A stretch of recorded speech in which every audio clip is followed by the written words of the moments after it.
এই যে পেস্টিংটা করছে, এই যে পেস্টিং, একটু পানি দাও। একটু পানি দেখি রে বাবু।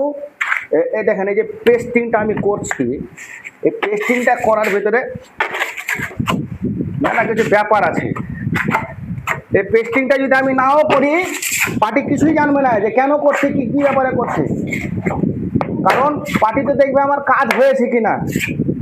কিন্তু এই যে কাজটা আমি ফাঁকি মেরে যদি কাজ করি, বা কাজটা আমি ওপর মিলিয়ে যদি কাজ করি, হয়তো পার্টি আমাকে জানে না বা দেখেনি, বিশ্বাস করে দিয়ে চলে গেছে। আমি যদি খুব করতে কাজ করে বেরিয়ে যাই, পার্টি কিছুই বুঝতে পারবে না। কিন্তু কাজটাকে করা ঠিক হবে, এটা আপনারা নিজে কমেন্টে লিখবেন। দ্বিতীয়ত কথা, এই যে পেস্টিং করছে, আপনাদেরকে তো এর আগের ভিডিওটাতে বলেছি যে পুরো ভিডিওটা দিব, আপনারা দেখতেই থাকুন।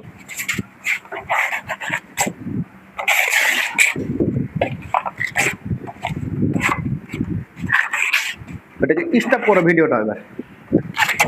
এবার আপনারাই বলুন, এই যে আমি পেস্টিংটা করলাম, কতটা সময় গেল? মিনিমাম এটাতে আমার 10 মিনিট লেগে নিল সময়। আমার 10 মিনিটে আরাম করে পাথরটা বসা হয়ে যেত। বাবু শুকনো সিমেন্ট দেখি, হোয়াইট সিমেন্টটা।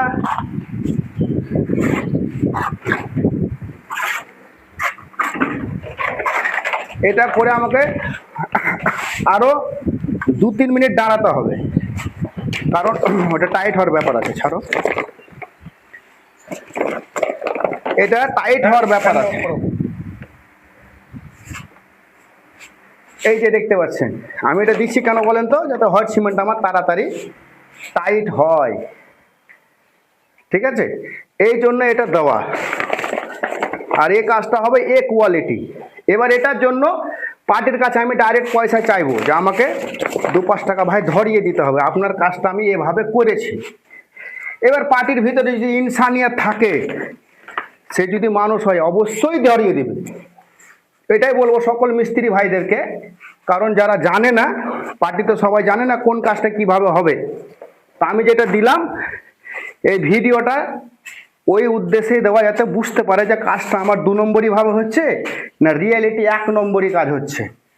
তো এরপরের ভিডিওটা দেখেন, সাথে দেখতে পাবেন। চলো ঘোরালি।